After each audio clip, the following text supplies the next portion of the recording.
প্রথমত প্রশ্ন হচ্ছে যে আমার উচ্চ রক্তচাপ আমি বুঝবো কি করে? প্রথমেই বলে রাখি যে অনেকাংশেই এটার কোনো জানান দেয় না, যাকে বলে সাইলেন্ট ডিটেকশন অফ হাইপারটেনশন, অথবা আপনার কিছু আ উপসর্গ দেখা দিতে পারে, যেমন ঘাড়ে ব্যথা, দিনের শেষে মাথা দপদপ করা, আ এইগুলোই, বা মাঝে, মাঝে বিরক্তি ভাব আসা।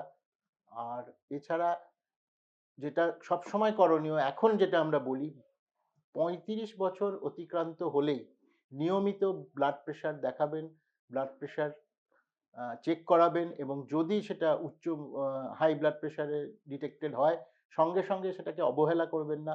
অবশ্যই চিকিৎসা করাবেন, চিকিৎসকের পরামর্শ নেবেন। মনে রাখবেন, উচ্চ রক্তচাপ নানা রকম কমপ্লিকেশন এর জন্যে আ দায়ী। যেমন আপনার হার্ট অ্যাটাক হতে পারে, ব্রেইন স্ট্রোক হতে পারে, চোখে সমস্যা দেখা দিতে পারে, কিডনি আ ক্ষতি হতে পারে।